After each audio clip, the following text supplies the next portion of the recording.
Great. Thank you, everyone, for being here this evening and sitting through our test session. Sometimes we forget, like, I feel like I got to be on stage singing with this thing on. So thank you for all being here this evening. I love it when we got a big crowd in here with us. We're celebrating good things tonight. And we're going to have great background music with Walden Grove in the background. That's awesome, their winter concert. So we'll go ahead and call the meeting to order. And we'll go ahead and start with a Pledge of Allegiance. Oh, sorry.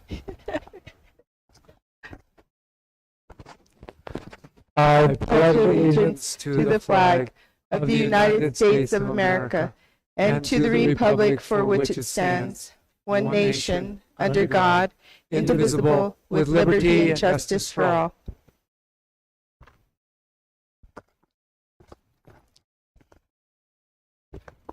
Thank you very much. We'll go ahead and move on to roll call. Ms. Palacios. Governing Board President, Dr. John Sparks. Here. Governing Board Clerk, Sherry Lowell. Here. Governing Board Member, Denise Reese. Here. Governing Board Member, Raul Rodriguez. Present. Governing Board Member, Anthony Bruno. Present. District Administration Superintendent, Dr. Manuel Valenzuela. Present. Assistant Superintendent, Scott Downs. Here. Assistant Superintendent, Brett Bonner. Here. Chief Financial Officer, Lisette Huey. Thank you very much. We'll go ahead and move on to approval of the agenda. Dr. Valenzuela. Yes, sir, President Sparks, I'd recommend your approval of the agenda as it was revised. We have a recommendation. Do we have a motion? So moved. Second. Motion and second. Any discussion about the agenda? Seeing no further discussion, all those in favor say aye. Aye. Any opposed say nay. Thank you very much. Move on to approval of the minutes. Dr. Valenzuela. Yes, sir, President Sparks, members of the board and public, you have in your packet draft copies of the minutes from the regularly scheduled meeting of the board way back on November the 8th, 2023, and also another public gathering of the board, specifically the Arizona School Board Association Annual Conference, December 6th through 8th. And after your review and consideration of both documents, I would recommend your approval at this time. Thank you very much. We have a recommendation. Do we have a motion? So moved. Second. Motion and second. Any further discussion about the minutes? Seeing no further discussion, all those in favor say aye. Any opposed say nay. Thank you very much. We'll go ahead and move on to ratification of the vouchers. Ms. Huey.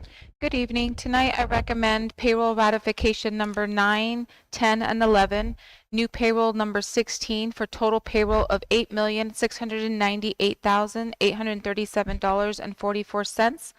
Furthermore, I recommend expense ratifications 3035 to 3044 and new expense vouchers 3057 to 3060 for expense total expense approval of $10,053,657.05 and a grand total of $18,752,494.49. Thank you very much. We have a recommendation for ratification of vouchers. Do you have a motion? So moved. Motion and a second. Any further discussion on the vouchers? Seeing no further discussion, all those in favor say aye. Aye. Any opposed say nay. Thank you very much. Go ahead and move on to the next portion of the agenda. Item number 3, Superintendent's Report. Dr. Valenzuela. Yes, sir. Thank you, President Sparks. This is always one of my favorite parts of the meeting, in addition to recognizing our amazing students and staff, because it showcases the many ways in which Sahuarita continues to shine. And this report will be no exception. We always begin with the standard reporting of enrollment, and although you can see that we are nominally lower than the last meeting, it is percentage-wise, if you click it up there, it's like 0.3% or something like that. Things are stabilized, which is kind of reflective of the general market conditions, economic conditions, and also trends across the state, as I hear from my colleagues across the entire regions of Arizona. I'm pleased to share that 3 of our colleagues, Jen Bryson, Claire Contreras, and Rusty Carl Ogren, have received what's often called the national gold standard of teacher certification, and that is National Board Certification. And we now have about a dozen teachers that have achieved this standard, and it reflects like a year-long process of self-evaluation, professional development, and demonstration of mastery in the various facets of professional practice in teaching. So congratulations to our colleagues. And as I often say about our students, when they shine, we shine. And we have another alum, Caden Boyder, who graduated from Sahuarita High School in 2022. And Caden is a K-12 Sahuarita student. I remember him literally when he started school. He's currently a student at Grand Canyon University and a member of the Grand Canyon University Club Golf team, and was a member of the recently crowned National Championship golf team from Grand Canyon University. I think that's Caden, second from the right in the dark shirt. So congratulations to, as they say over there, Lopes Up, and to Caden on that success. You know, our people never cease to amaze me in terms of the lengths and the work that they'll put in to provide our students with amazing educational opportunities. And I'd like to show you a couple pictures from Sahuarita Intermediate School, where Principal Luis Saenz and his team and their PTO and that community spirit that kind of defines us sought out this opportunity to take the students to University of Arizona Sky School. It's at the very peak of Mount Lemmon. I recently had the opportunity to go there on a community leaders tour and see it. It's a world-class operation right in our backyard. Telescopes and astronomy, I mean, it literally is the window on the world and beyond, far into the universe, as you can see. And so they took few dozen students up there. They did take my advice and dress warm, because I warned Mr. Saenz that it would get cold. But I think I'm just grateful for our people and our community and their willingness to go to extra lengths to provide our students with extraordinary opportunities. We recently had a student from Walden Grove, John Henry Gilbert, who's a junior, qualified for the National Association of Track and Field Junior Olympics in cross country, and recently competed in Louisville, Kentucky. So again, our students continue to shine. And speaking of our students, if you're familiar with soccer, and soccer is quite a big deal in Pima County and I guess around the state and the world, and they recently, our girls at Walden Grove competed in the very prestigious, very competitive Brandon Bean Invitational. It's one of the most competitive high school soccer tournaments in the state, and they came in first place. So congratulations to our Lady Red Wolves on that amazing accomplishment. And I would say, if you want to see the spirit of the holidays, where an organization measures success not by what they get, but what they can give, you look no further than the Country Fair White Elephant. Recently, we received our support from the White Elephant for this next year, and I never take this for granted, because I found it amazing when I came to Sahuarita, and it never ceases to amaze me how this store in Green Valley is able to generate so much and do so much good for the community. The total this year was about $227,000 to the Sahuarita Unified School District, to all of our schools, the Early Childhood Center, SDPA, all of it. And this money gets put to very good use in support of our mission. So I always like how they give the checks out right before the holidays, because if that doesn't put you in the holiday spirit, nothing will. And let's see, our raters, I don't know if we have pictures of our raters from the NJROTC. If you've ever seen these folks, they had a Raider meet. I had a chance to see one. It makes me tired just watching these young men and women. It's crawling, going in the mud, running around, lifting heavy things, rowing in the water across the lake. And they qualified for nationals against, I believe, 30 or 40 of the top units. He said most of them were Army units. Ours is a Navy unit. And we came in 8th place in the Raider Nationals for NJROTC. So very proud of our students. And I'd be remiss if I didn't congratulate our president, Dr. Sparks, on his election to the executive committee, specifically the treasurer of the Arizona School Boards Association. This organization has been for 40, 50 plus years vital to supporting governance of public school district school boards across the state, and really making an impact for public education. At the current time, they face some unique challenges, and I'm grateful that Dr. Sparks is going to lend his wisdom, his time, his heart, and his service to make that organization the best that they can be. So thank you for that. And other than that, Merry Christmas, Happy Hanukkah, and everything that represents hope and the spirit of the season. Thank you. Thank you very much. We'll go ahead and move on to, I always enjoy your reports. Thank you, Dr. Sparks. We'll we'll go ahead and move on to board reports. Ms. Lowell. I'd just like to thank everybody in the school districts for keeping up their social media to let us know what's going on, inviting us, and if we're not able to participate, at least we can see what all the kids are doing and all the activities and everything coming to a closure at the end of the year. I appreciated the school board conference and all that we had to learn and gather at that time, and of course seeing Dr. Sparks recognized was great. The White Elephant did give out $1.8 million to the community this year.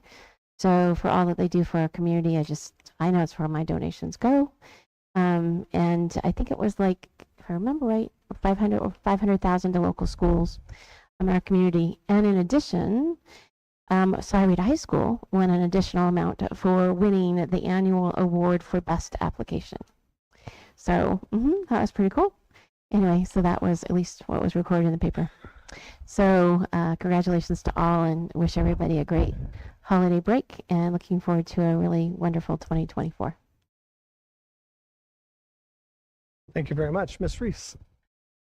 I just want to wish all of our, particularly our high school students, but our secondary students, good luck with finals. Those start tomorrow morning, really, really, really bright and early for anybody participating in our hybrid program. So good luck on finals, and finish the year strong, finish the semester strong, and happy holidays to everyone. So that's it. Thank you very much. Mr. Bruno.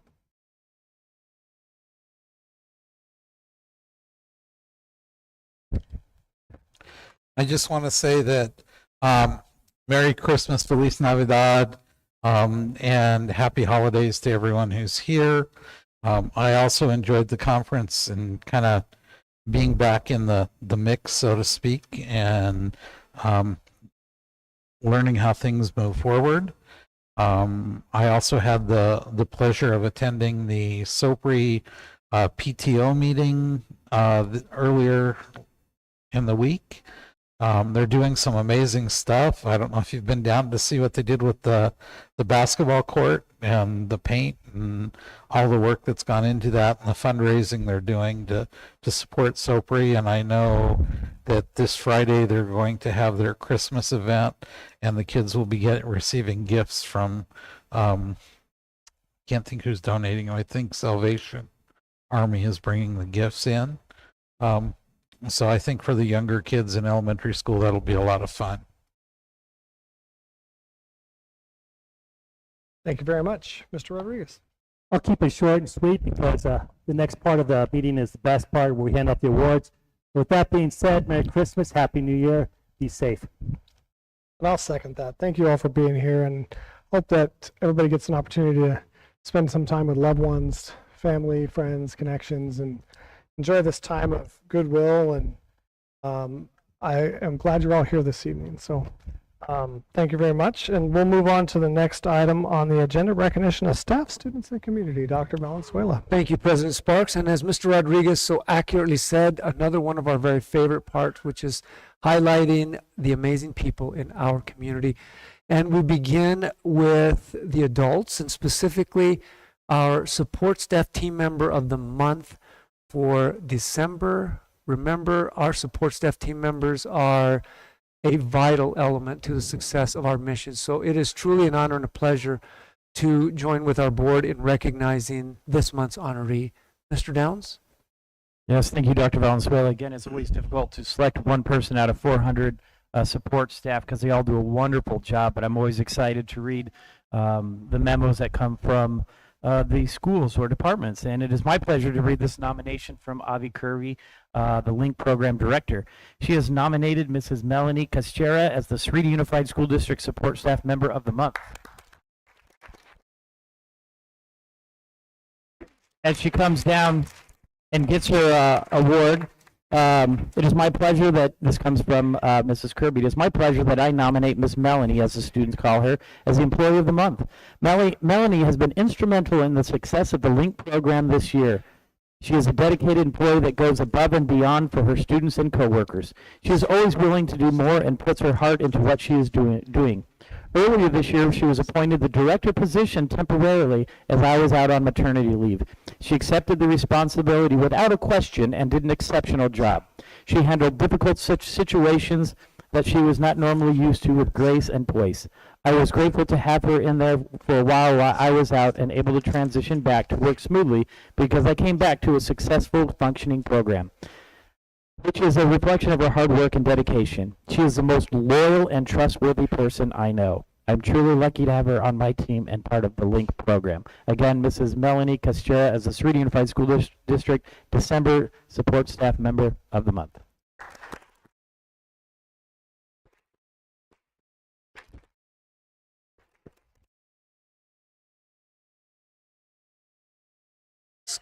Scott, is she here?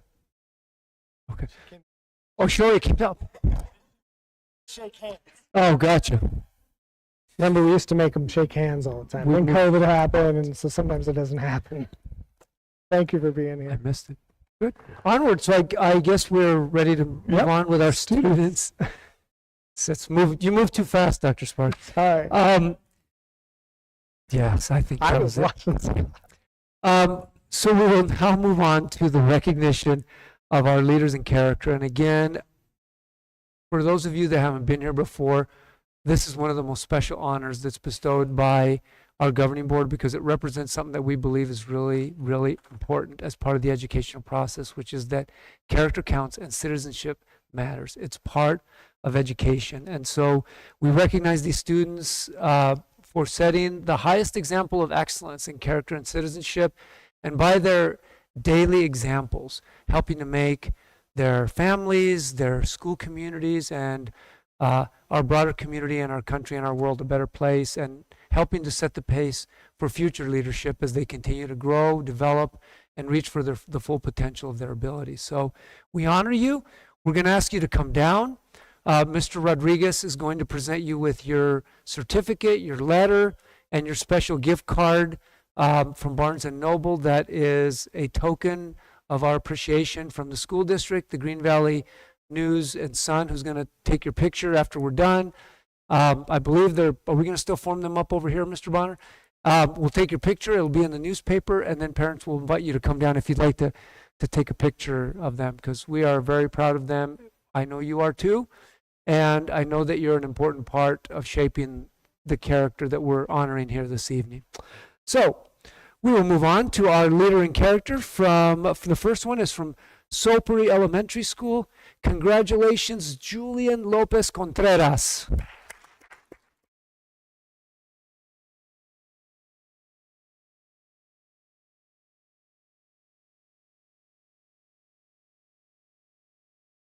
Julian. Good job, Julian. Good job. All right. As Julian shakes hands, he's dressed sharp. Nice sweater, fresh haircut. I think he's running for office. And we move on to our leader in characters. We do 2 at our K-8s because they have elementary and middle school components. So we'll begin with another second grader, the leader in character elementary from Anza Trail School. Congratulations, Kyle Nunez. Kyle.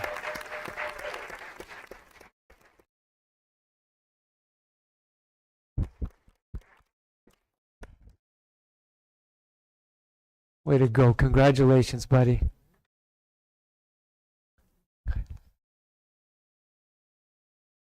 Our second honored student this evening from Anza Trail School is an 8th grader. Congratulations, Kylie McGee Campbell. Come on down.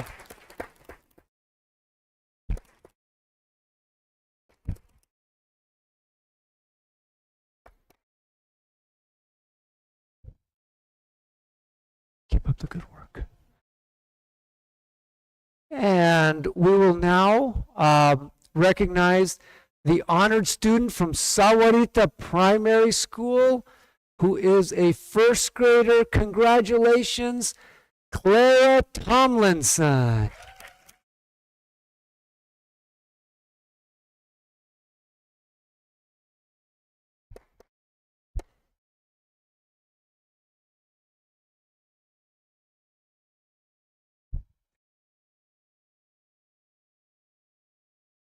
Keep up the good work.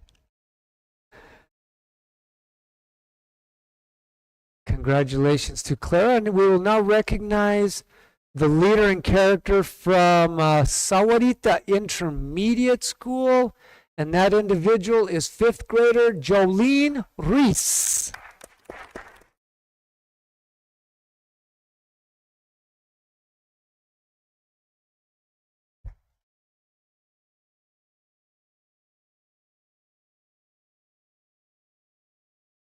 Keep up the good work, Mia.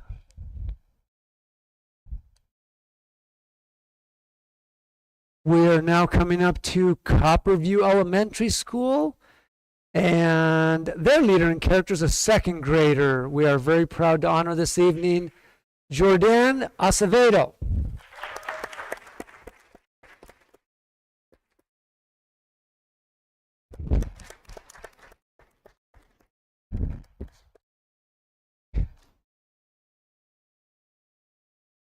Good job.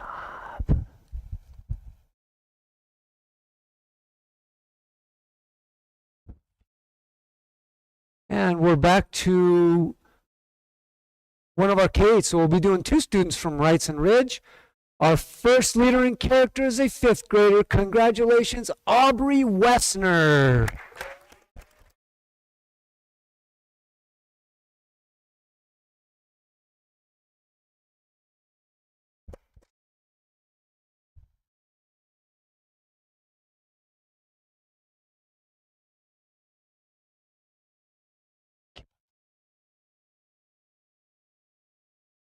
Congratulations, Aubrey. And we will now recognize the 2nd honoree from Wrights and Ridge School. Congratulations, Ariela Terran. Oh, I got a message from Principal Lazardi that Ariela was not feeling well, so we will make sure that we reschedule that presentation. And we will move on to the leader in character from Sahuarita Middle School, who is an 8th grader. Congratulations, Paige Clark.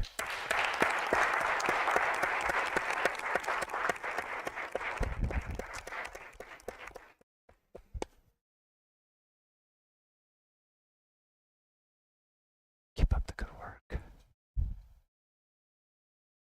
All right, and we now move on to our 2 distinguished high schools and their distinguished honorees. Both of them happen to be seniors this evening.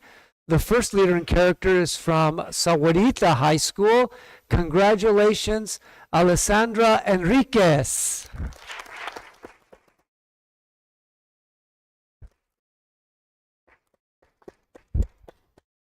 And again, we'll make sure and reach out to Alessandra. And we'll move on to Walden Grove, where our leader in character, as I said, is also a senior. Congratulations, Sophie Breyer.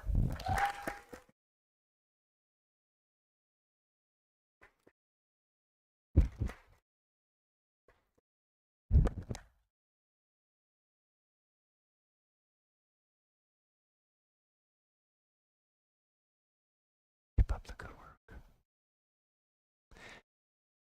And last but certainly not least, we are proud to honor our student from Sahuarita Digital Pathways Academy, which again is our fully online, fully accredited K-12 school. And our leader in character this evening is a 3rd grader. It is my honor and pleasure to recognize Shafia Zra Stewart.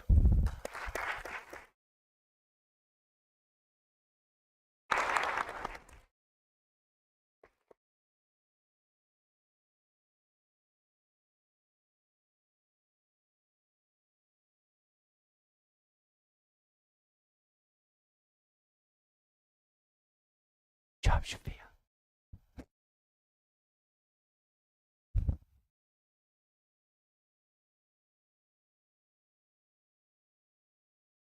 And I believe Ms. Woods is going to take your picture. Mr. Bonner is going to set you up there.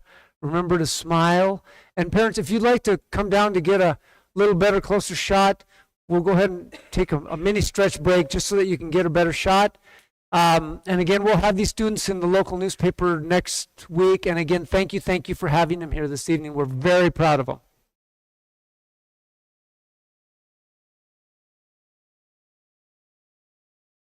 I know. That's true. That's true.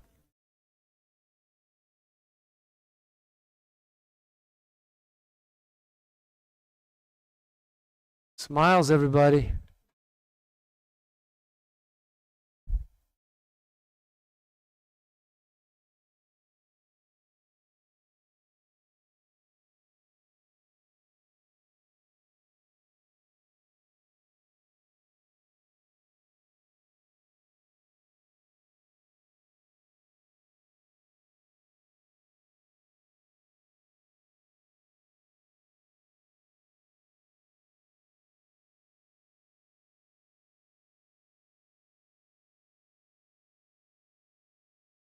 Look at those smiles. We're so proud of them. Thank you again. And folks,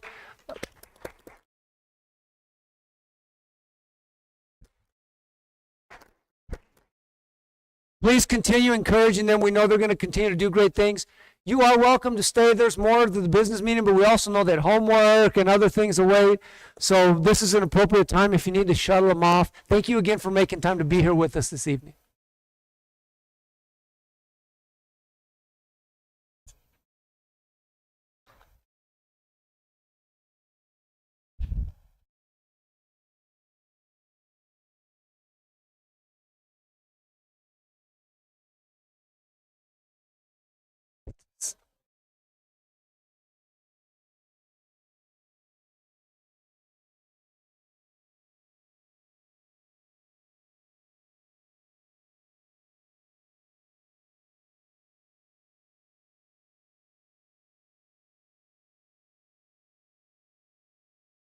We have amazing kids here.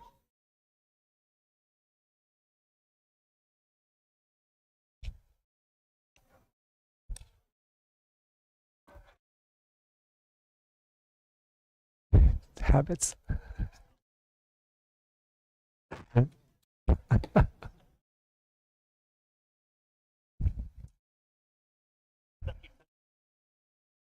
That's right. That's true.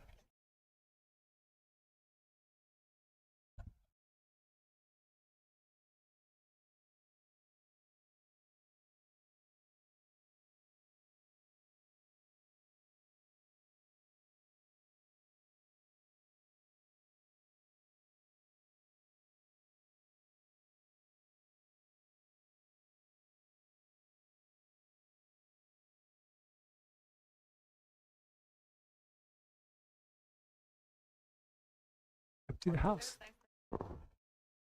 Yeah. Very good. Well, we'll go ahead and move on. And seeing no submitted call to the public, so move on to item number 7, new business. Item A, new course proposals. Dr. Valenzuela. Thank you, President Sparks, members of the board. You know, we are relentless in our quest to expand the scope, quality, and number of programs and opportunities that we offer our students. And I want to thank Mr. Bonner for his leadership as our Chief Academic Officer to pursue this with such focus and attention. This evening he's going to talk to you about some new courses that I'd like to ask you to consider recommending for offering. Doesn't mean that they'll all be offered next year, but that we'd like to put them in the schedule of classes so that students may select them. And as you'll hear, the bar continues to rise in terms of opportunities, and the breadth of course offerings is also continuing to grow. When I look at some of these courses, I'm like, these are some neat courses. They would be very interesting, and it speaks to the quality of our faculty and their knowledge and their expertise. So I'm just going to turn it over to Brett, and I'll come back and make the recommendation. Brett? Thank you, Dr. Valenzuela, Dr. Sparks, members of the board, and members of the community. This is our traditional time of year where we bring new course proposals to the board for the review and consideration for approval. With the approval of the board, this will allow schools to then implement the registration process that starts second semester and then carries into the next school year. As Dr. Valenzuela referenced, not all of these courses will be offered next year, but it does open the door to continue to expand, especially at the dual enrollment level of our general studies, our associate's degree platform that we've grown so much over the last couple of years in partnership with Pima Community College. I'd like to start off first with our high school course proposals for both Walden Grove, Sahuarita High School, Sahuarita Digital Pathways. These will be credit elective options, and they are all aligned to our state standards, social studies standards specifically. The first course is the American Presidency for grades 10th through 12th, and there's a brief summary in your packets that you're able to review prior to this presentation. And it's a comprehensive understanding of the evolution of the American presidency. Another course that we're proposing today is the History of the American West, another elective social studies course for elective credit offered for 10th through 12th grade students. This course focuses on the American West, the dynamic history, cultures, the lasting impact on the American West from early days all the way to the westward expansion. And the final two is the Desert Chronicles, the History of Arizona, also an elective social studies course offering for freshmen through seniors. And this course is a comprehensive exploration of the history and development of our state, going back to the roots of our indigenous cultures and going through the dynamic, diverse part of the United States. And finally, our high school course that I'm presenting tonight is our Advanced Placement Two-Dimensional Drawing. This is a fine arts credit course, and this will be an introductory college level course that does follow College Board scope and sequence for standards. Goes into art, design skill categories, and they'll delineate between overarching understandings of study and practice of art and design. Very cool, exciting stuff to offer at our high school level. Now transitioning into a new course proposal that will stem and start off at Wrightson Ridge, but will be open to all of our middle schools, is a new elective called the STEM elective, Science, Technology, Engineering, Mathematics. This is going to support our efforts to expand the two elective offering at the middle school level. This will be specific for implementation pending board approval for next year at Wrightson Ridge. And the course overview is a semester-long elective class that will focus on our Arizona science standards, our next generation science standards, our newly adopted Arizona educational technology standards, our engineering standards, and of course our Arizona math standards. You notice that the A in STEM or STEAM, if you will, we already have art as an elective there, so art is not left out of this program, but the STEM elective will help support the offerings at Wrightson Ridge moving next year with board approval. With the first four courses I presented for the high school level do not require additional staffing at this time. The new elective class for Wrightson Ridge will require a staffing position, which is part of our long-term strategic plan that we're working on for next school year to support the two elective process. And finally, the really cool expansion with our CTE growth and development. We have over that I've shared with the board for our expansion with our collaboration with Pima Community College. This is to expand our CTE offers specifically to dual enrollment, and they range from our program with Ed Professions, which is our CTE program, courses that align to the introduction of the exceptional learner, relationships in classroom settings. Then we go into our healthcare CTE program where we have our medical assistant profession, medical assistant skills for success, medical assistant clinical care, and again, all those descriptions are included in your packets. And then we close with our courses with our coding and orientation of different terminology, principles of components specific to diseases and conditions. We have administrative procedures for medical assistants, medical billing, insurance, medical assistants. All of these courses align to Pima Community College scope and sequence, aligns to their curriculum, their grading practices, and their curriculum textbooks go through the dual enrollment process offered through Pima Community College. Super excited, and again, not all of these classes will be implemented next year, but it opens the door to expand our dual enrollment offerings at all of our high school locations. And the last component are our chemistry expansions from fundamental organic and biochemistry to introduction general organic biochemistry, general chemistry, and our college success and career planning courses. I'm really proud of our high schools, our partnership with Pima College, our CTE focus, and our growth and development that were happening throughout all of our courses in our district. We are expanding. We have a wide range of offerings, and I'm very proud to share that with the board tonight. And thank you, Dr. Valenzuela, for this opportunity. And it's very exciting for our district and our students. Indeed, it is very exciting. Thank you, Mr. Bonner, for your hard work, your outreach, your organizational leadership with our principal leaders and our faculty and staff to help elevate the overall quality, the scope, and the opportunities that we're providing our students educationally. At this point, I would recommend approval of the new course proposals for the school year 24-25 as presented by Mr. Bonner and contained in your packet. Thank you very much. We have a recommendation. Do we have a motion? So moved. Second. Motion and a second. Any further discussion or comments? I just want to say thank you, especially on the chemistry side. It's been one of the things two freshmen this year who have absolutely loved their freshman introduction to chemistry with through the freshman honors science. And so I keep getting asked, well, is there chemistry for the dual enrollment? Is there chemistry for dual enrollment? Not yet. And then I saw this earlier this week and I was like, yes. Great. So yeah, no, I'm super excited. The expansion of the CTE programs is always fantastic. Anything that we can do to create a situation where these kids are even more career ready as they leave high school is amazing. But thank you also for putting some of this other stuff in there. That the entire thing is fantastic. Thank you. And I'm very proud of Josh Fields, our CT director. He's been dynamic in expanding these offerings. Mm-hmm. Our students now can go through high school, obtain their high school diploma, and at the same time accomplish their associate's degree. That is awesome. So we're in a really good place. Brett, I'm just curious, how many new chemistry courses are we going to have on the dual enrollment side that Chemistry, caught my attention? 4, we will have 1, 5. 2, 3, 4, Wow. 4. Did I hear you say we're going to offer organic chemistry as well? It's fundamental Wow. organic and biochemistry. It's Wow. chemistry 140.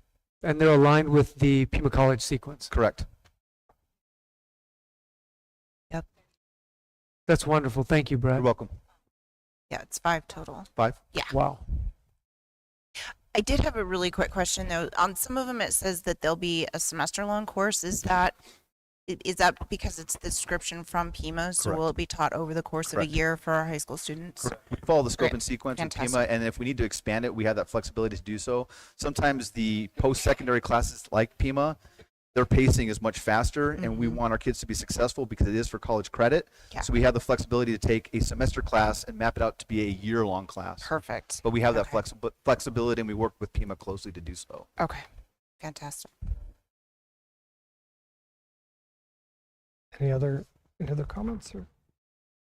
Yes, I think, and I'll add, I think, not only just course offerings in general, right, to kind of expand that generalized education and get it at high school level, which I think is important academically to have that broader option set. But really, I think looking at the fact that a student can go take basically Chem 151 and 152 in high school and have that out of the way. And, you know, as children have the opportunity to go up through high school and really be done with 2 years of school, that will set you up to do almost all kind of hard science courses plus, arts courses. And I think it's just great. When I think about it, it makes me smile because there was a time when we had very few. And like many of the places across the state, the ones we had were kind of automotive and theater and kind of very CT centered. They weren't these kind of core structured Academic, classes, right. academic classes. And that has completely changed over the last few 100%. years. And I think I'm grateful for your work and effort and the kind of focus of the administration and the schools to do that. So Well, and kudos to Pima College too. I mean, they really have opened the door to make it much easier to do dual enrollment. We still have certification requirements required by the state and their governing board, but they have really transformed access and support to make more offerings. So I'm very grateful for that collaboration. And I did have a question. The 4 credits is the 3 and the 1 lab, Correct. correct? Very well. Any other comments or questions? Great. Well, seeing no further comments, all those in favor say aye. Aye. Any opposed say nay. Thank you very much. We'll go ahead and move on to item 7B, proposed fee schedule for 24-25. Dr. Valenzuela. Yes, sir. Thank you, President Sparks, members of the board. In accordance with Arizona statutes and the board's own policies, specifically policy JQ, if you'd like to read up on it once again, fees are allowed for programs that require elements beyond the basic resources or unique costs that are personal to the student, etc. I say that because we're very conscientious of minimizing the out-of-pocket costs that we put upon our families to the greatest extent that we can. We really scrub this very, very carefully. And as you'll see when Mr. Bonner describes this, there's very few additions, and I always stress the point that we will never keep a student from accessing a program because of his or her financial hardship or challenge. And with that, Mr. Bonner, you want to talk about the fee schedule? Thank you, Dr. Valenzuela, members of the board, Dr. Sparks. This is an annual process that we typically do during the month of December. Pending board approval, it does allow us with the continuity of aligning our courses with fees that then supports the registration process when we get back from winter break. You'll notice on your board docs and also on the screen, items that are in red are new. Summer school has been around for years. We just never put it on our fee list. So we felt we need that's appropriate. We need to do that. So you'll see the reflected course fees for that. The $320 is for the K-8 summer program, which is for the entire month. In addition to that, our high school summer school program is $150 per semester. So they're very close in comparison overall. Also, that runs for a month duration in our high schools. We have vetted this through. We share this out very early, October, asking for feedback. We share it with each school site, through our district cabinet, through different feedback sources, and it goes through multiple stages of review. And this is the final product that we're presenting to the board tonight. The AP Advanced Placement Exam fee, we have very little control over that. That's controlled by Advanced Placement College Board. It's $98, but just so the board's aware, we do have grant monies that we try to offset that cost through Title IV funding. We allocate monies every year to both high schools and STPA to help reduce that cost, or for students that cannot afford or need help with assistance for that fee, we got their back. We will cover them. We have money to help those kids out. This was an interesting one. This came up with the need to add in Honor Society. We had it for the Technical CTE Honor Society, and the amount was a range of $40. And then when we started to research more, we have more than just one honor society. We have the Thespian, the Performing Arts Society. We have the Tri-M, the Music Honor Society. We have National Junior Honor Society. We have honor societies at our schools. So instead of getting into a line item of all the honor societies we have, we felt and we're recommending that we just list honor society and give flexibility with range of price, anywhere from $1 to $40, depending on that group. Very similar to what we do with field trips. We give a range of $1 to $75 because every field trip looks a little bit different. So for example, SHS might be able to offset their honor society fee, and or the Tri-M fee for honor societies might be lower because of the membership cost. So it gives those groups flexibility to set that fee while still trying to offset and reduce the cost to families overall. So we felt the range was more appropriate to do so. With that, these are the recommended identified revisions for school year 2024 and 2025. And if there's any questions, I'll be glad to answer. And I pass it back to you, Dr. V. And again, I stress the point that, as you can see, the fees are very intentional, very targeted, and with minimal increase in regards to existing fees and minimal new fees. And that's by design. And again, if somebody needs help, we will be there to help them.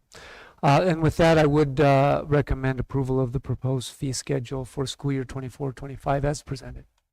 Thank you very much. We have a recommendation. Do we have a motion? Second. Motion and a second. Any further discussion? Yes, Mr. Bonner, how is it communicated that help available for, not on the form? For like all fees or just a particular fee? Yeah, like how is it communicated? Because if, is this the form the parent will get? Like, a lot of people don't know the ask. Great question. So this is my version of the fee document. Amber, after the board makes their decision, makes it look really nice and cleans it up. We share it then district-wide, and then every school principal is aware and has the authority to either waive or work with families to help offset those costs along with school counselors. And every year we send out dollar amounts that are available For example, with the AP exam waiver monies through Title IV, every school knows that they have an account available to help offset that cost. So it's communicated with principals, directors, district-wide, and then counselors are also aware to help out offset that cost. Or it's caught when students are paying their fees, or if they're voicing that there's a difficulty, we can work with them at each school site. But is there anything written on the fee schedule? As far as available, Like, right, there's funding available if, there's not. That could be added. yeah, can we? Because I Yeah. think there's a lot of people Yep. and won't say anything. So just a comment, scholarships available, something.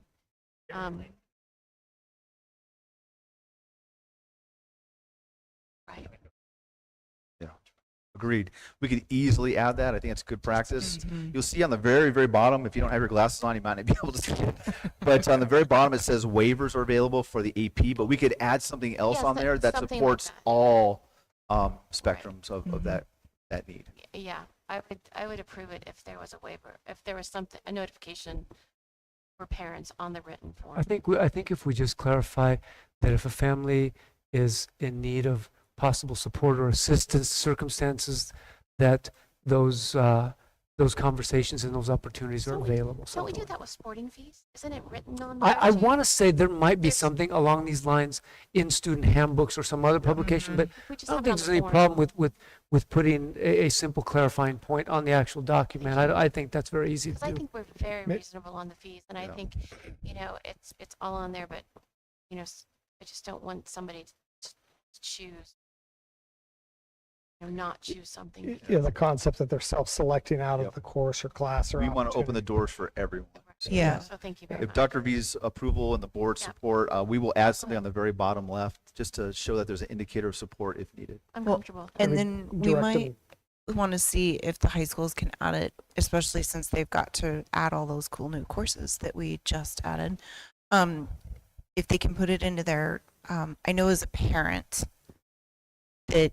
that document, the course catalog is kind of that first, where I see that there's possibly a fee. So if there can be something in those course catalogs from the two high schools particularly indicating that there's assistance needed if needed Needed, for yeah. the purpose of participating in these assistance, courses, yeah. there's Brett, financial if you assistance could, available. I think that's a point's very well taken. Brett, if you could just maybe work with Amber on what would be the concise, accurate verbiage Yeah, we and can- location to put those kind of notations. Yes, sir. Consider that done. Thank you. Thank you very much. Any other comments? Great. Seeing no further discussion, all those in favor say aye. Aye. Any opposed, say nay. Thank you very much. We'll go ahead and move on to the next item on the agenda, Arizona Youth Development Too Good for Drug Program. Dr. Valenzuela. Yes, sir. Thank you, President Sparks, members of the board. I bet none of us can turn on the TV or pick up the newspaper if, like me, you actually still have a subscription to the old school newspaper and see some kind of a story about the challenges involving fentanyl and about drug overdoses and about these societal challenges that just seem to be growing and are taking such a human toll on our society. As educators, our mission in this district is working as a team to help every student succeed. And I think to help students succeed, it's academic, but it's also focused on the overall good and the health and the well-being of every student. And in that spirit, we're always looking for partnerships and agencies with expertise that have this common interest, this common ground. And so in that spirit, kudos again to Mr. Bonner for his work, his outreach with AZYP about a program that I think we will find helps us to make progress in our educational mission of helping students to be well and to stay well and to prevent some of these societal issues that we're dealing with. Mr. Bonner, please take it away and help enlighten us. Thank you, Dr. Valenzuela, Dr. Sparks, members of the board. I'm really excited again about this proposal to share with the board in our community. It's all about prevention. It's all about awareness, and it's an evidence-based program. It's in collaboration with our longtime partner, Arizona Youth Partnership. As you know, the board approved a while back the sexual education program, the Love Notes program, that is opt-in at our middle school and high school level. This program would also be parent consent to opt in, and it would be offered during a period like PE or a science class at the middle school level, specifically 5th grade, elementary, middle school, 6th grade. And I'm thrilled Julie Craig is here tonight. We've been working closely for some time now, and we've really vetted this through.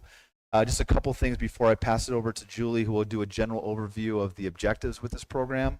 As I mentioned, parent consent to participate, opt-in only, it's not required. If parents don't want their children enrolled, they have an alternative assignment, no penalties given. And there is a survey connected to this, which is part of the parent consent form that parents have to give authorization for the survey. We follow by policy a 60-day table rule. So after this information is presented and it goes back to Dr. Valenzuela, we will typically, pending the direction, we'll table this for 60 days for public and community feedback. They have an opportunity to review the curriculum. We'll have a live link tonight that goes directly to all the resources about this program with a feedback form that we'll collect the data on and share. So if the board supports this direction, day one of the 60 days, we're going business days, will be December 14th, tomorrow. We'll leave it open for public review and comment all the way up until April 2nd, 2024. We'll collect the data, any feedback, and I will bring it back under Dr. Valenzuela's support to the board meeting on April 10th, 2024 to share what was said and what was documented. In addition to that, we will bring 2 public displays of the curriculum to a board meeting, second semester for public review, and at any time during the 60-day business day schedule, it'll be available in our district office for public review. That's why we want to follow the business days, so we always have open access to families. With that, it's a great honor and privilege to introduce and welcome from Arizona Youth Partnership. Thank you, Julie Craig. The floor is yours. Welcome. Thank you. Members of the board, Dr. Sparks, I'd like to thank you first for the opportunity to be able to present this to you this evening. My name is Julie Craig. I'm the Director of Community Initiatives with Arizona Youth Partnership. I would also like to note our CEO is here tonight because this is a very important thing to us. This is our CEO, Gory Gladish. Arizona Youth Partnership is a nonprofit organization that provides prevention education in the schools in rural Arizona, and we have been working with your school district for several years, as Mr. Bonner mentioned. I want to talk with you about the curriculum we'd like to facilitate with your 5th and 6th graders, and it is called Too Good for Drugs. My staff would be facilitating the program through a grant that we have funded by the Governor's Office of Youth, Faith, and Families, a program called TSAP, or Trauma Informed Substance Abuse Prevention Program. We've been facilitating this program in rural counties in Arizona for more than 5 years. The TSAP program addresses risk factors related to youth substance use, which includes vaping, underage drinking, THC, marijuana, polysubstance use, and the increasing trends, unfortunately, of fentanyl and methamphetamine use. The goals of this program are to prevent youth substance use and increase parent and caregiver knowledge and education about those risks that are associated with substance use. So let's talk a little bit about this awesome curriculum called Too Good for Drugs. This is an evidence-based curriculum that's based on science and grounded in the well-established theory of change. The programs employ strategies that scientific research has shown to reduce those risk factors to build protective factors that are all related to risky and aggressive behaviors. It contains implementation guidelines and evaluation measures that allow staff to facilitate with fidelity and show the program effectiveness. Each of the Too Good programs has undergone rigorous, independent evaluation studies to measure the effects on students' skills, their attitudes, their intentions, and their behaviors. Studies have been published in peer-reviewed journals and presented at national evaluation conferences. These studies demonstrate the effectiveness of the Too Good for Drugs programming. The lessons introduce and help youth to develop skills for making healthy choices, for building positive friendships, developing self-efficacy, communicating effectively, and resisting peer pressure and peer influence.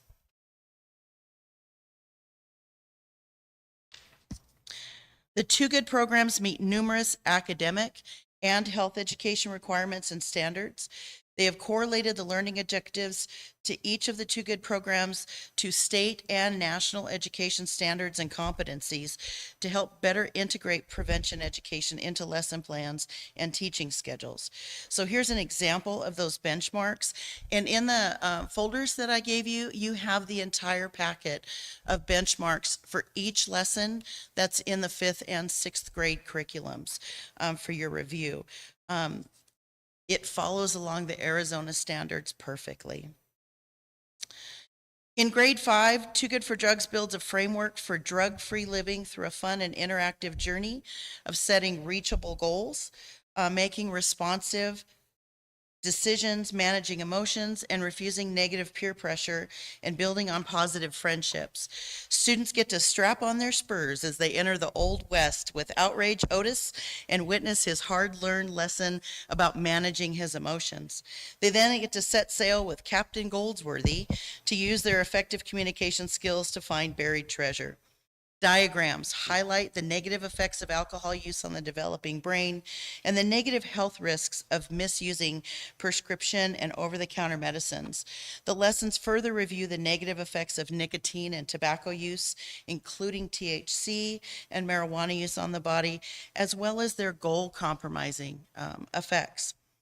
Too Good for Drugs 6th grade builds a foundation of drug-free living through a fun-filled, interactive journey of understanding and managing risk to better predict the outcomes of their actions and be better prepared to take on that open road of life. 6th graders learn to weigh the positive and negative consequences of their choices as they examine how their emotions influence their goals and their decisions. They learn effective communication skills that prepare them to share feelings and ideas with others. They learn to refuse negative peer pressure assertively and enhance cooperation to build stronger bonds. So I'm going to ask you guys to put on your 11-year-old hats. Think back to when you were 11. And so when you were 11 years old, if money was no object, think about what your dream car would have been, what color it would have been, what kind of things it would have had inside it. Mine was a Jeep. I'm lucky enough to drive one now. And then once you've got that, think about this is the only car that you're going to have for the rest of your life. You can never buy another car. How are you going to take care of it? Hopefully, wash it, wax it. Use that premium oil. Put really good gasoline in it. Store it in the garage or somewhere like that. So now, since this is the only car you're going to have for the rest of your life, would you let your little 11-year-old friends or your older teenager friends, are you going to let them drive it? Most people are like, oh, heck no. Why is that? Well, they're going to eat in it. They're going to spill a milkshake on it. They're going to get it in a wreck. They're going to drive it over stuff and wreck it and just make it all to an 11-year-old yucky. So then I would ask you as an 11-year-old, all right, raise your hand if you like to stay up late. Raise your hand if you like to eat junk food. Raise your hand if maybe sometimes you go along with your friends even though you're thinking, it's probably not a good idea, but I don't think it's going to be a big deal. By then, most of our hands in the classroom are up. And that really confuses me. Because why would you go to all this work to take such good care of this car, but you're not taking care of your body, the only one you're going to have for the rest of your life? And this is when we start talking about goals. This is actually the very first activity of the first lesson for the 6th graders. I love teaching this. I don't get to teach it as often. My staff teaches it, but the cars that they come up with are amazing. But you can see the change on their eyes when they're like, never thought about my body and having to take care of that and relating that to a vehicle. So students get to picture themselves in the driver's seat of that car. And then the lessons are going to map out the negative effects of alcohol, tobacco, and other drugs on their developing brain and their body. It's all very activity-based. We talk to them for a little bit, then we get them up and we get them moving. They play a game, they do something interactive. Because you can't just sit and talk to a youth for a half an hour, 45 minutes. No. So classes are once a week for 10 weeks. Each week builds on the prior week. They all get workbooks that they get to work in and get to take home with them. There's also worksheets that go home each week with the students. These worksheets outline to the parents what we talked about that day and has an activity for the youth to do with their parent. Then they sign them, they bring that homework back in the next week. We do anonymous pre and post surveys. They're completed by the students with signed opt-in permission slips. There's a copy of the permission slip that we use in your folder as well so that you can review that. This allows us to provide local data back to you guys. I would imagine, I believe you guys do participate in the Arizona Youth Survey. When we look at the data for the Arizona Youth Survey, it gives us Pima County data. Man, Pima County's big, and there's some big cities and there's some small towns. With this, we'll be able to give you guys local live data on how the program's working, but what are the risk and protective factors, what are the norms, and what are the parents thinking, things like that. One of the most important things that really impresses me about this is we found that with the implementation of this program, students are increasing regular conversations with their parents and caregivers about these substances by 86%. That's huge. You guys blew me away tonight with the awards that you gave out to your students and the amount of parents that were here. That's amazing. So I can only imagine that this percentage is going to be so much higher with the parental involvement that you have with your students. But for them to go home and talk with their parents, this just sets them up for life, that this is a trusting conversation I can have with my folks. When the bigger things come up, when they get into high school, when maybe that fentanyl is showing up out there, it's much easier for them to have that conversation, to make safe choices and be safe themselves. So that's kind of like the quick overview. I didn't want to take up a whole bunch of time, but I do have here that I'll leave. The full curriculum for 5th and 6th grade has every lesson plan in there and talks about the activities and everything that it does. Are there any questions that I can answer? Brett, how about you? Any other comments and follow-up Yeah. to Julie's Thank you, Julie. presentation? Yeah, great, very general overview. Thank you. And we've partnered with Arizona Youth Partnership for several years now. I feel this is a need that is very preventative, proactive. Our commitment is to keep parents involved. We want parents to be aware of what we're instructing in classrooms. We want them to be aware and partnering with what we offer to students. So they are definitely involved in this decision-making process. If the board approves after the 60-day business day timeframe, our goal then is to bring it to the board in April. More than likely, because of the timing of the curriculum, 10 hours over 10 weeks, we won't implement this until next school year. So we'll work with each school principal, each school site, come up with schedules, and we'll implement over the course of the year. And my last comment is all of our information will go active tonight, online, district webpage, resources in the district office, and then we'll collect that data to share with the board after the 60 days. Yeah, Mr. Brunel. Yeah.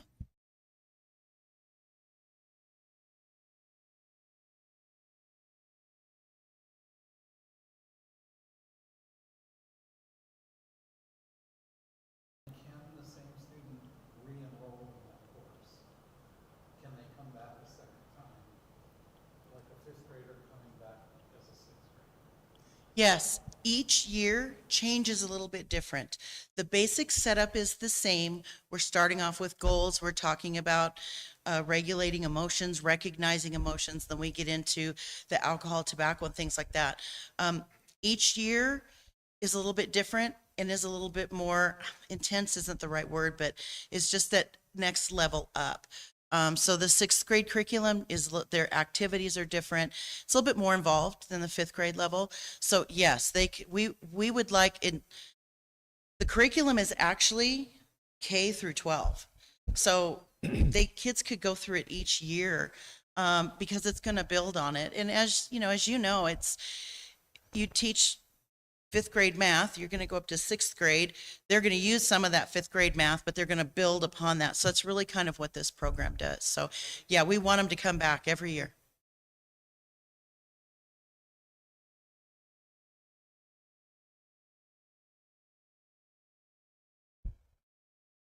After a while, you're sort of preaching to the choir. And so when you get into the survey portion of it, the students are, I don't know what the right term for this, but they're predisposed to answer the questions correctly in the surveys. And when you're looking for a survey that you want to show an increase in knowledge or knowledge gain, that makes it a little more difficult, and the spread is narrow when you do something like that. And I will say I'm in favor of the program. Yeah. Don't get me wrong. I just know there's some inherent programs with problems when youth continue to take the course. Right, exactly. Well, and that's it's kind of nice because there will be, a semester spread in between the two. Also, our evaluators are provided through the governor's office. It's Wellington, and they're currently building those surveys. And we have been talking with them just to make sure that the surveys are built in a way that we're getting, good, honest data. It's a challenge. Especially now, especially I think in the high schools is where I've seen it. The kids think it's funny to check, oh yeah, I did cocaine yesterday. And so we're looking at building it a little bit different and possibly instead of giving them, here's the big survey at the beginning, here's the big survey at the end, maybe breaking that up a little bit so we don't have those types of things, just trying to make sure that we are getting better data. So I think as we work through it, we get better each year. I've not seen the survey tool yet, but I'm hoping that it's going to be a little bit different and we'll have better luck. In our conversations and mapping out the scope and sequence of the curriculum, which is K-12, we felt it'd be better to just target 2 grade levels to some of your points that you raised. In addition to that, my commitment to always giving you accurate information, I gave you the wrong information about the live link. It will actually go live tomorrow, which is day 1 of the 60-day time frame, not tonight. So that link will go live tomorrow. Also, as Julie referenced, their facilitators are all part of Arizona Youth Partnership. So there's no additional personnel costs. It's all grant funded, which is great. So we're very grateful for our partnership and collaboration, and I thank you. We appreciate you guys for allowing us to come in. Really appreciate what you're doing with your students. You guys are doing just amazing things. I wish I was back in school and could take some of these classes. I want to come through the American President's class really bad. You guys have my contact information.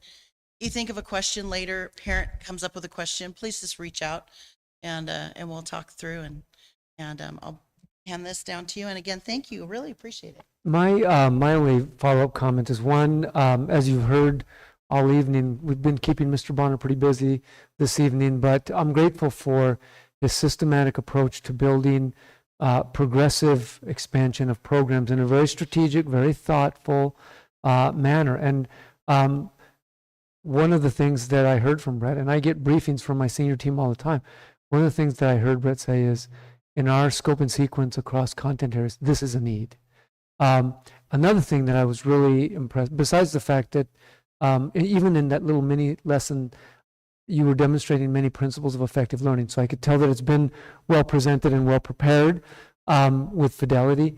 But I also like the fact that it doesn't seem to be just about the science and the facts about drugs. It's really about building young people up in character and communication and decision making and problem solving so that they're empowered with a bigger tool belt as they go out and they grow up into the world to deal with the variety of tough things and challenges that they'll face. So I appreciate your openness to this. I appreciate our approach to collective impact and community collaboration. I appreciate the good questions and the points. I think it's a meaningful step forward, and I would recommend, as Mr. Bonner discussed, tabling of this item as a standard for 60 days.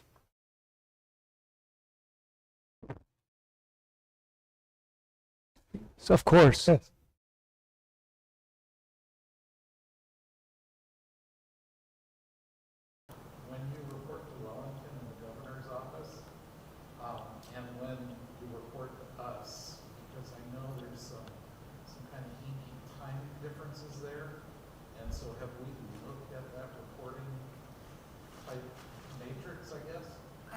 waiting to hear that information back from them as well. In our prior TSAP grant, it was, once we completed the post surveys, like a month, we had the data back and we were able to provide it right away. So as soon as it gets to us, we would present it to the board.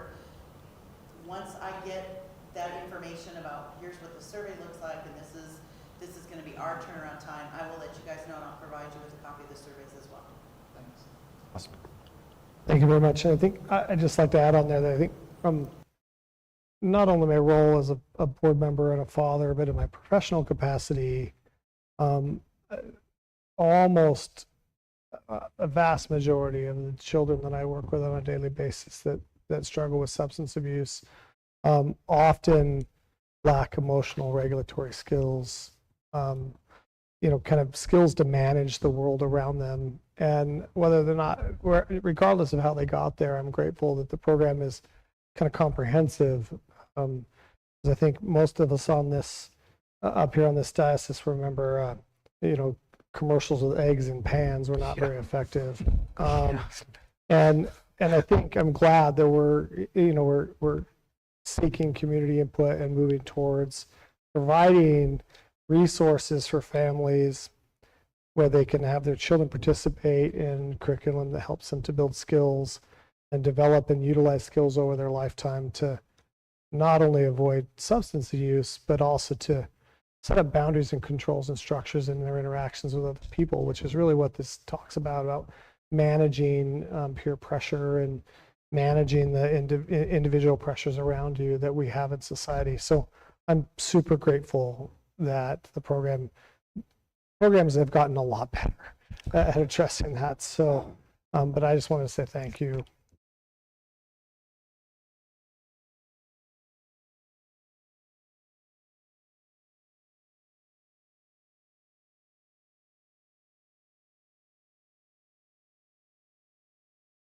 Thank you very much. So, Motion to table. motion to table for 60 business days. 60 business days, that's Yeah. correct.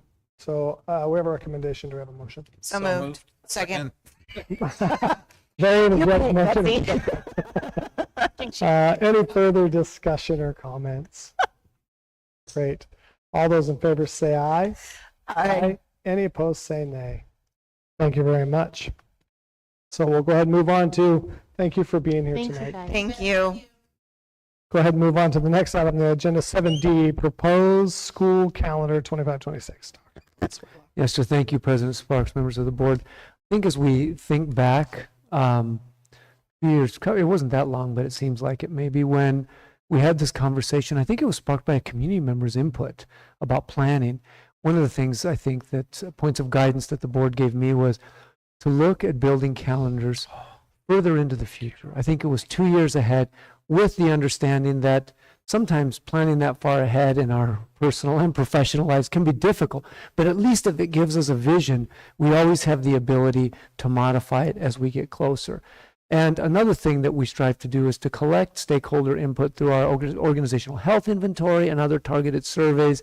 And in this recent case of the calendar, which Mr. Bonner kind of spearheads, we had the question about making a slight but significant modification to the calendar. Mr. Bonner presented it. Of course, it was tabled for consideration. He initiated a process. He's going to tell us about that.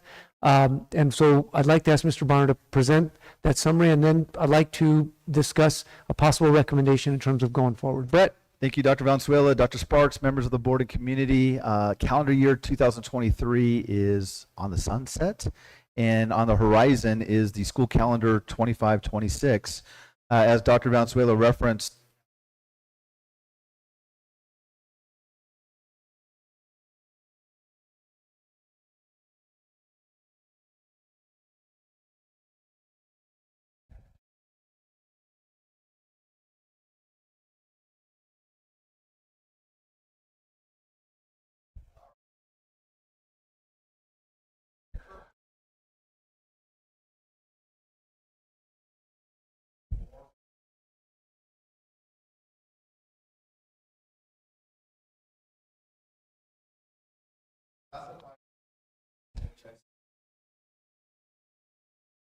the survey based on that question.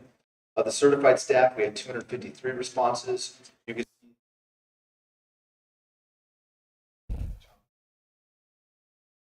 It's really response. It's about more than half.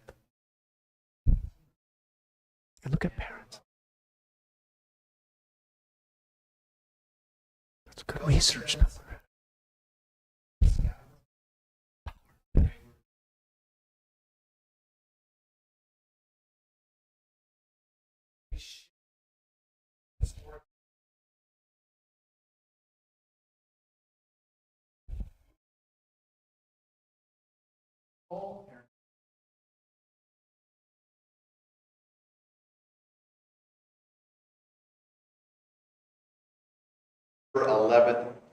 September 11th and 12th timeframe, and not after the fall break.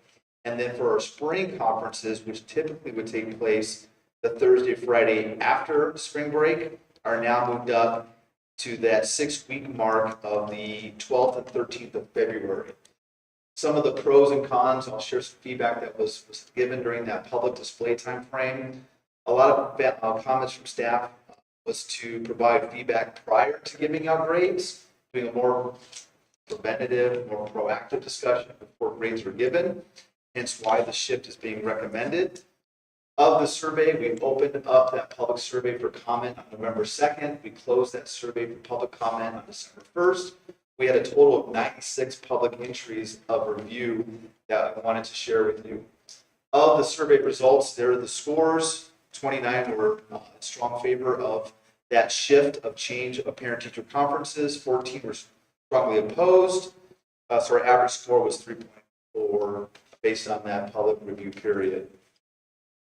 Here's some of the comments that were left on the online platform. Some of the comments, and some of these were themes, so we just condensed it. But the themes that came up were having conferences the week before break would be a great way to inform parents a bit sooner and to begin the second quarter without half days for students. Having conferences in mid-September is way too early. Kindergarten and first grade teachers are still getting to know their classes and may not have even completed all the beginning of the year assessments at that point. I can't imagine having a conversation about possible retention with parents that early in the school year. We need to compare beginning of the year data with end of the first quarter data to make informed decisions about growth potential for the year. So you can see some of the pros and the cons. In addition to that, some of the additional comments that were listed on that open window of feedback. Please consider, not relevant really to what we were targeting, but it's feedback. Please consider no school the Wednesday before Thanksgiving. That comes up frequently. Everything looks about what I would expect. I love the idea of holding parent-teacher conferences earlier and prior to fall and spring breaks. I like this calendar because it aligns with surrounding school districts. And what about considering year-round school year like Vail School District? We've looked at that before. But our feedback from OHI has supported keeping our current design of our school calendar. So with that, that's the feedback. It goes back to Dr. Valenzuela. And this would be a change, but the feedback is somewhat mixed. But I'm curious to hear the direction that we like to take moving forward. So I'd just be curious to hear board members' individual reactions to it. Just your thoughts first. Before I talk, I'd be glad to tell you mine. I'm always glad to tell you mine. Comments. I can't imagine having a conversation about possible retention with parents that early in the school year. We should do that. I would say that talking to a kindergartner about retention at the end of the first quarter or in September would not be something that would normally take. So isn't retention later in the year? Yes. So this comment, we're just moving it up from Middle of October. October to September. The middle of October would be quickly for retention anyway. And if they were talking about retention, that conversation should have been probably touched on before anyway. And conferences is not the only time or vehicle of communication. It's an ongoing work of the relationship between the home and school. The other thing what I know is if you just take the 4s and the 5s and the 1s and the 2s, the middle's out. It's 51-26. But I'm curious about the 3.1, because I was having an individual conversation with a board member today, and we were talking about that 3.4.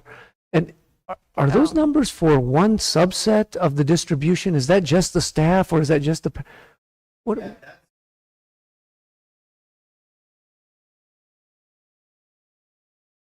Right.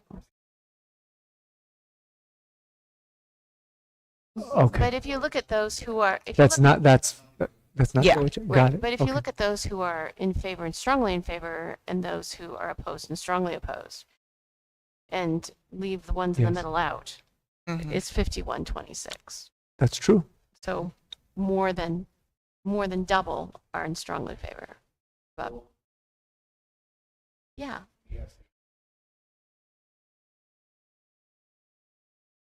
okay, okay, and okay, got it. So this wouldn't interfere with that. For second semester. Yeah. But that would be too Okay, okay. determination, fall semester. Okay. But, and to add a clarifying point, so is the middle of October. Okay, Yeah, so, that's what and I that's what I wanted to kind of get across, is that That's what I was thinking. if we have faculty or individual schools that are discussing retention anytime in that sort of time frame of first quarter, we kind of have a bigger issue. Yeah, okay. yeah, and that's what that was the way it was. That was the process when I was teaching, and that's 20 plus years ago. Like, retention is not something that's taken lightly, and the more research, the more educational research that's gone into that process for retention, it's really not looked on very favorably, and the research continues to back that up. And so that's what I want to kind of, Well, it's nice having. yeah. And the nice thing about September is you're catching things prior. Correct. The objective of this change was Correct. not intended to be a retention factor. Correct. Correct. It's more proactive communication. Correct. Not to Okay. set the system to retain students. It's really about outreach, awareness, and a change in Correct. timing. Not with, I heard no direction about a better way to retain students. We Correct. have a really clean and defined process. Yeah. And the only thing that really is set in stone as far as retention is based on the state requirement under move on reading, and students don't Yeah. pass the third grade reading assessment. Other than that, it's a year-long vetted process. I was gonna say, I think my first or second year on the board, the retention structure in the district was revamped, codified, structured, because, and I remember you led that process. So when I read that, I was like, what? Because the process we have in this district, I think, is probably a model example, not only in the county, but across the state, of structured retention pathways. Like, it's very clear, at least my perspective. And meeting and talking to parents in my job all over the city, like, I kind of put my hand in my head, my hand sometimes, because many places don't have such structured and consistent process. Yeah. No, I think it was well taken, and I think that Ms. Reese made a very valid point in that really the essence, I think, of what we're trying to just thoughtfully get our heads around is that the purpose of the conference in October, whether it's in October or September, it is not explicitly to address the issue of retention, to the point that retention is a very broad, multifaceted, methodical, and very well organized process that we have because of another point that you made, is that retention has very unique, very specific, very limited number of uses from a research point of view, and it's really to correct a wrong grade placement due largely to strictly developmental factors. Yeah. It's not a fix for environmental concerns or for health issues or for language development issues. And ironically, a lot of the research was done in Arizona years ago. But so I think everything that I heard you say, and I think Mr. Bonner clarified, is solidified that factor is part of a bigger conversation and process. And I just want to, when I look at the data you just presented this evening, when I look at the OHI survey, we're talking about 40 individuals with 253, which I think is a very robust certified staff response. Yes. Very, very robust, quite frankly. It's a Yeah. good number. And, 40 to 213. And I'm not saying that the disagrees don't have valid perspectives and points and concerns. I agree. There are negatives and positives to everything, but, well over 80% is a pretty significant, and I bet if we did all the math on that, it would probably come out to be a pretty powerful statement. So, and then the parent side too is clear. It is. 1,500 responses and less than 10%. Well, again, and I think that our board has always, from my observation, strived to be super methodical, super thoughtful, super balanced and open-minded about these things, but also willing to try new things if they seem, whether they're little or big, but if they seem like they have promise, we're willing to try. And I think the good thing about this is, from the beginning, you did it as a long-term plan with the caveat that it's always subject to review and that it was going to be based on collection of data. And in regards to this, I think what you were trying to say, probably more eloquent than me, is that if you really look at the pie charts, the overwhelming majority of the people, A, are in favor, or B, are neutral. So therefore, in line with the process, my recommendation would be to approve the recommended calendar for 25-26 as it is presented. I think it's worth pursuing. Another question that might come up is, do we then backtrack next year's? I would say my recommendation would be, at this point, address this calendar. And if that's a determination that we'd like to change, I don't think it's necessary, because I don't think what you heard is that it's significant, but it's not so urgent that we need to jump quickly.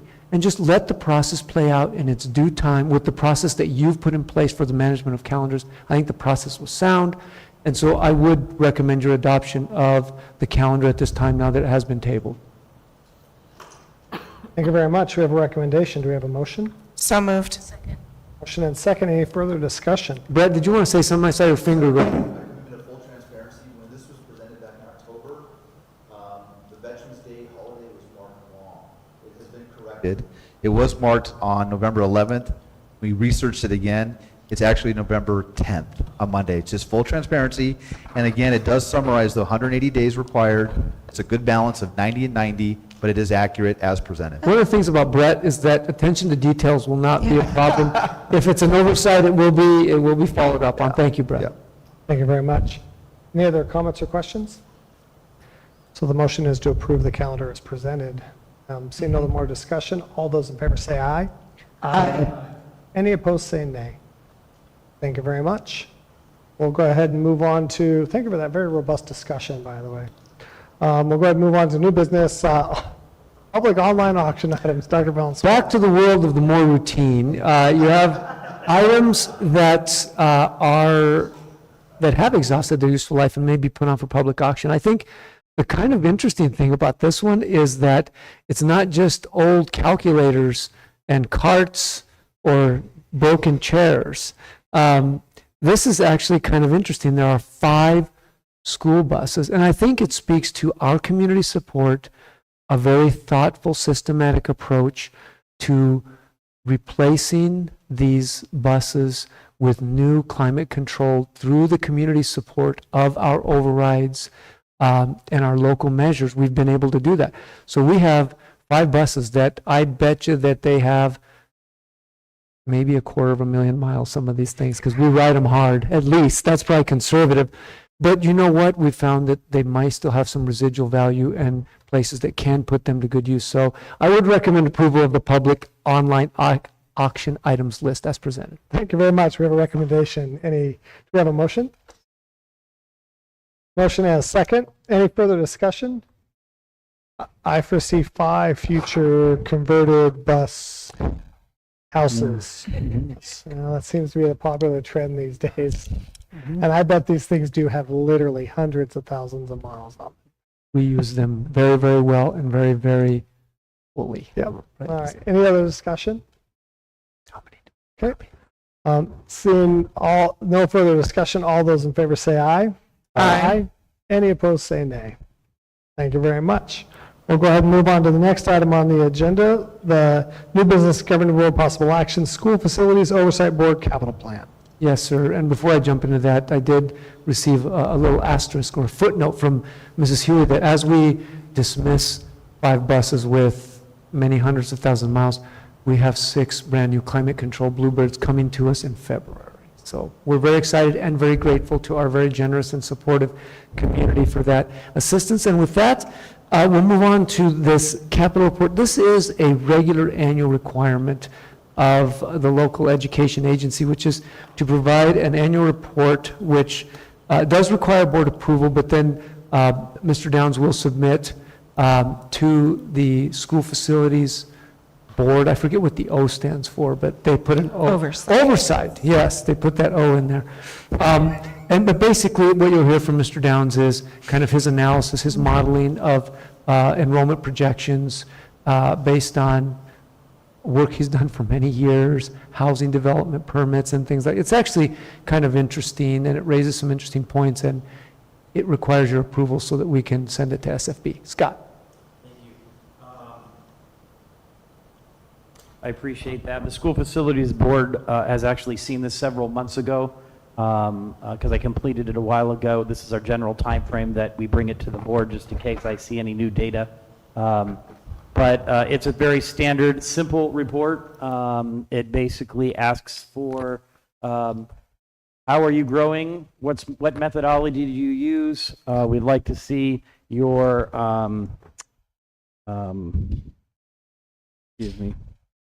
your open enrollment, and it's as simple as that. And I always preface this report that regardless of the information that I put, they do their own extensive report, probably 10 times what I do, and they still make their own decisions, as we have intimately learned last December. But the first slide of the presentation is basically the methodology that we've used over the last 10 years. Actually even goes back to Dr. St. John when he did the report, was we always look at the last 5 years and look at the average growth rate, which we call the retention ratio, and we apply that percentage to future growth every year for the next 20 years, which we know it does not stay consistent every year, but that's the methodology we use. Last year, I had kindergarten through 12th grade grouped all together, and we used one ratio. And I thought it was more appropriate to show truly what was going on in the 2 categories that they require us to fill information on. And so I broke up the information this year for the first time for K through 8 and 9 through 12. In the slide that you can see, we've used the last 5 years. However, in our methodology, I've thrown out FY 21 and 22 because it was the COVID years. We had loss. I didn't think it was appropriate to show losses that year because all school districts had lost students, not due to students moving out, but for other reasons, obviously related to COVID.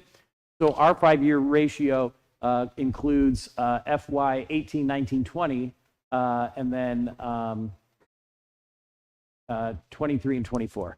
And so I threw out those 2 years.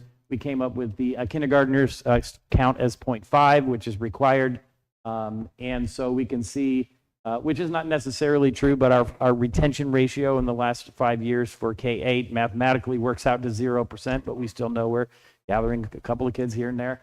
But more specifically, and I think more appropriate to show what's really going on in high school, is our average ratio is 3% right now. And so that's the calculations that we used. The next slide is kind of what I just told you. I think the interesting thing to note about this is, and I'll show you on the next slide, it's halfway down where it says, although this ratio illustrates our need for 912 space in FY26, and I'll show you using that ratio of 3%, it shows we won't need a high school until FY26. That's not true. I basically had said the current housing market conditions will rapidly accelerate this time frame. Thus, we're still asking for funding for the project that has gotten on pause in the December of 2023. This is, the next slide is, whoops, excuse me, the next slide is applying that 0% and 3%. So the top one is not very interesting to look, and I know that's not going to be true. I always say every year this is like an accordion. It expands and contracts.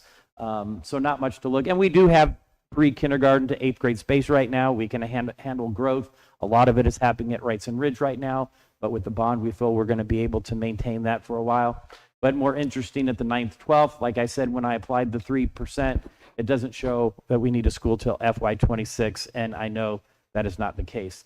It is interesting, if you notice in light blue, it says 3,058 was our SFOB set capacity last year. That's interesting because that was the number that they increased our capacity, and they even put it in our report when I did the report last year. That was the additional students that we were going to have capacity for the project that they cut. So it was interesting in my report, they put that capacity in there so I could show that, and then the project got cut and they brought it back. So now our capacity is to 2469. So it's very interesting that they were showing all the indications that that project was going to go, even had it ready for my next report, and then it got cut. So that was unfortunate, but again, we are asking for that funding back for this month, and hopefully we can keep moving on with that. When we look at growth, this is not part of the report, but I just think it's interesting to note, just so you can kind of see what's going on. Oops. Here's the largest growing neighborhood in our district right now. We have little spotty neighborhoods north of Fry's, but this is the major section just south of Wrights and Ridge. You can see these 3 different main stages of that project, and using this ratio, which we've done many years ago, and you guys have seen it before. Basically what this says, the district average of every house built, we get about 1/4 of a student for K-5 out of every house. We get 0.12 of a middle school per house and 0.17 of a high school per house. And that is pretty standard for many districts, but that's specific to ours in the analysis that we did. So this is the numbers that we get out of the neighborhoods south of Wrights and Ridge. In the blue section, we should get 37 K through 5 students, 19 6 through 8, and 26 high schoolers. And then in the red section, I won't read the numbers to you, etc. And then in the green section, if you add all that together, those come up to 296 students that will be in K-8. We'll be able to handle most of them and have some probably larger class sizes at Wrights and Ridge, but we should be able to handle that capacity with the growth of, or with the bond that was passed by our voters. And this shows more specifically for that high school, another 112 students coming that haven't quite arrived yet. And that's what we reached our conclusion, because we couldn't get there with the 3% average growth rate, that, you know, based on housing permits and everything else, that the students are coming. There's no question about that. And then the last thing that they asked for is open enrollment. You can see open enrollment increased incredibly from last year. And the only reason for that is if you look at Continental School District, those are no longer considered tuition students. They are actually considered open enrollment. So it's not something drastic that we all of a sudden recruited a bunch of students from Continental. Those are basically a lot of high school students who have just been relabeled. And again, very simple report. I can answer any questions that you may have, and it does require a voter, approval by the board, so I can send in the form saying that you agree or are aware of the content of the report. So at this point, I would recommend the board's approval of the School Facilities Oversight Board capital plan for fiscal year 24. Thank you very much. We have a recommendation. Do we have a motion? So moved. Second. Motion and a second. Any further discussion? Yeah, and on the Continental numbers, Yes. is that any different than what we submitted to them prior?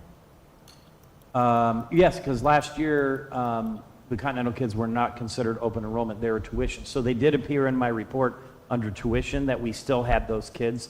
So it was basically a shift in the reporting from tuition kids to open enrollment. Do they view open enrollment as optional? Like, will that, since it changed from tuition to open enrollment, will that I think, change anything on their side, do you think?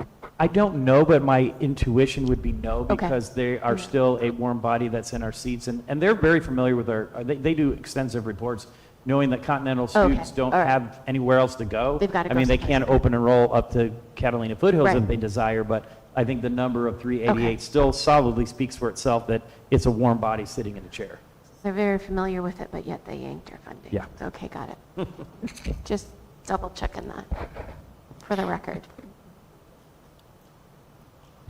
No further questions for you. Any further discussion? Okay.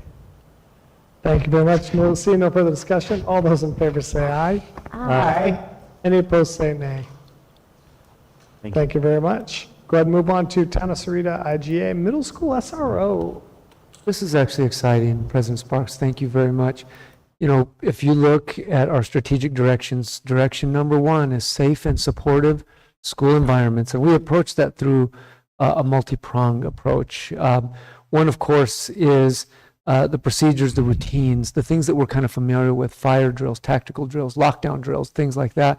We also think about what we call environmental or physical design, how we design our buildings, the physical things we do to them, the cameras that we use, the improvements that we make in the physical infrastructure.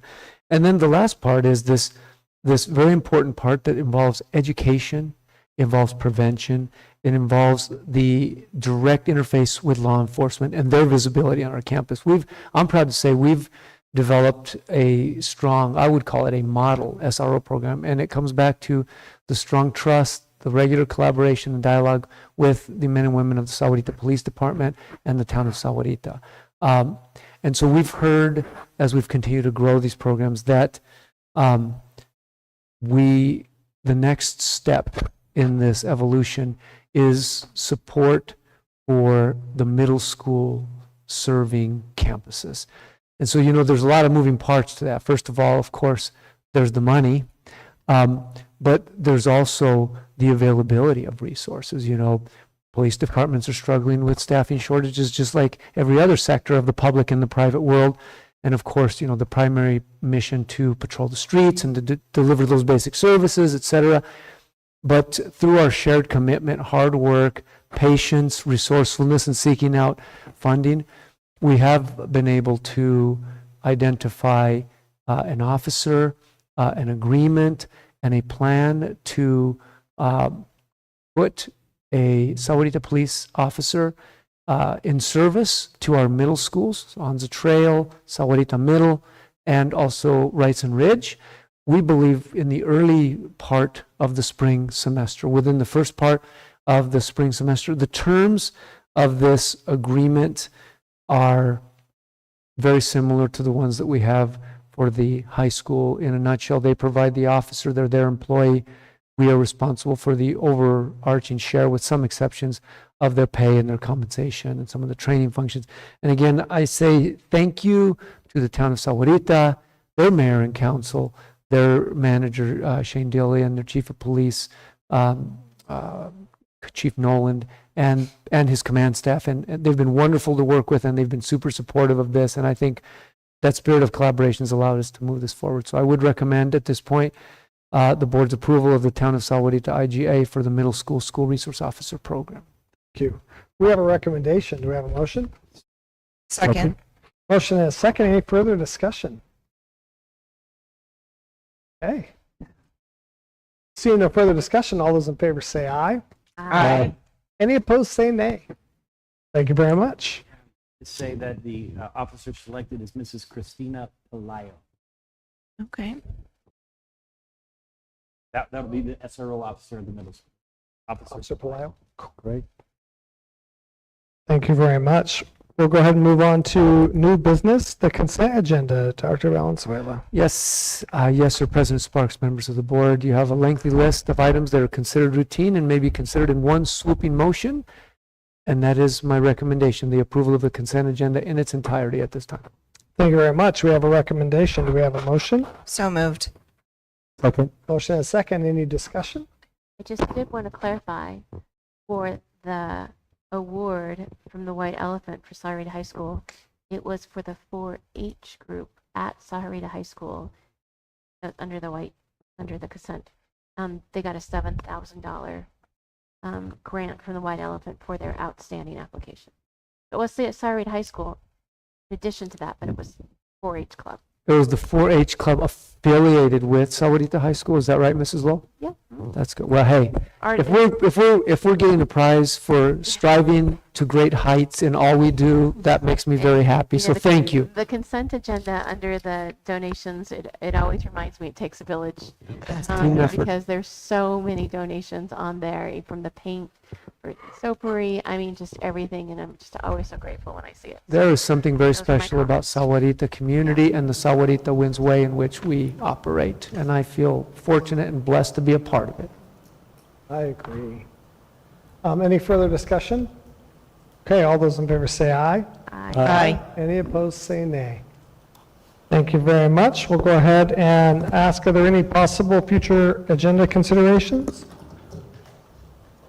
Okay, seeing none, we'll establish the next board meeting here, January 10th at 6 p.m. in this pod. And then we'll go ahead and move into executive session. Ms. Lowell, will you read the, and it requires a roll call vote too. Let's see. Thank you. Discussion or consideration of employment, assignment, appointment, promotion, demotion, dismissal, salaries, discipline, or resignation of a public officer, appointee, or employee of any public body except that of the exception of salary discussions. An officer, appointee, or employee may demand that the discussion or consideration occur as a public meeting. Public body, shall provide the officer, appointee, or employee with written notice of the executive session as it's appropriate, but not less than 24 hours for the officer, appointee, or employee to determine whether the discussion or consideration should occur at a public meeting. Thank you very much. So motion to move into executive session? Motion and second, and a roll call vote. Yes. Ms. Lowell, Ms. Reese? Yes. Mr. Pruno? Yes. Mr. Rodriguez? Yes. So we'll move into executive session at 7:50. Thank you very much. There will be no further And there will be no, thank you, there will be no further public action by the board after the executive session. Thank you very much.